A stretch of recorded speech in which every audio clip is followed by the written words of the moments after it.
for part 3 of the True Buggy TT02B build series. We're going to cover step 4 in the manual, is to drop the center shaft into the chassis like that, and then take the D2 part and screw it down. I want to take a little bit of time to look at the main part of the kit, the core of the Buggy, the new TT02 chassis. So this is the same between the Buggy and the touring car. There's a ton of improvements on it. The bottom of the chassis has a keel to it now. That means it has a sort of angle towards the center section, which is the lowest, and the sides are a little bit higher. The DF02 was just a flat bottom chassis.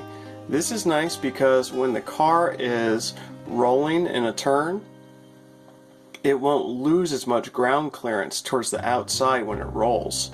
The battery tray is now ready to fit a rectangular lipo. This thing is actually asymmetrical, and the pod on the right here is a little wider, and it gives you extra room for electronics and everything. Here, it looks like you're seeing huge, thick plastic. Those are just sort of webbing to add strength to everything without adding too much weight. Another thing I like about this is how now the center shaft is going to drop right on top. For all the effort they went through to keep the DF02 simple, you would put that shaft into the bottom and it had this plate with many screws holding the plate in, and then once you had the plate off, it was actually pretty difficult to get that shaft in and out, because originally the sealed in drive shaft really did work great, and it never got anything in it and it was very reliable. So we'll see how this works, but I'll tell you what, I'm going to enjoy just dropping it right in the top. One thing I do notice here is that there are no draining holes for dirt or water. I guess that's good because I can just drill them in myself. There's some more serious benefits to this new chassis design. One is that it is just stronger looking. Look how thick and beefy all this webbing is up front. The rear region appears to also be stiffer.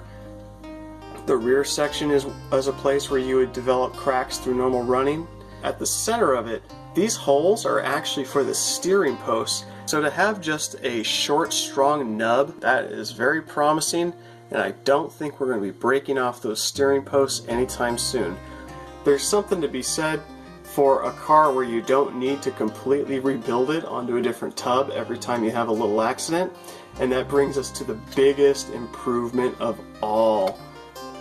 Lots of things are built into these chassis. The bearing guides for the transmission, the bottom halves of the gearboxes, the steering assembly, the whole spur cavity back here is all integrated into the chassis. But what's not this time? The suspension mounts. The DF02 and the TT01, they had suspension mounts that were built right into the chassis. And if you broke one, guess what? You were going to replace the entire chassis again. That's pretty rough because it's easy to break a suspension mount, because it looks like whatever suspension mounting system that attaches to this chassis, those suspension pins are going to go right into the webbed strong part of the chassis here.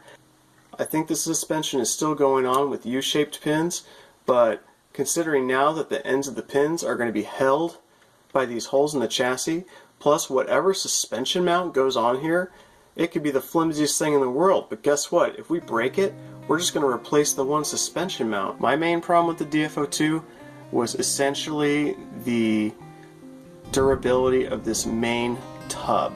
I broke those steering posts, I would crack it around the high stress areas, front and rear, and worst of all, I would break off those darn suspension mounts. This has addressed every major problem while addressing a lot of little ones. We're going to put a little bit of grease. This gives a source of lubrication for the bearings, but it has another purpose. It'll make a barrier between the seam of the plastic parts. Even if the plastic parts appear to fit perfect, when you're running, things are going to twist and flex, and the gaps are going to open up, and tiny bits of dust will suck into those gaps. The grease will catch the dust. The bearings drop very nicely into their respective carriers. Everything seems to fit fine. We're going to put part D2 on and finish the step, and going on here? There's a little bit of play. That's probably fine for the kit, but tell you what, I might want to put some shims in there once we drop the differentials in. Keep everything tight, you know. This isn't going to be a regular build. We're going to be going high power here, top of the line. So I guess I'll skip this step.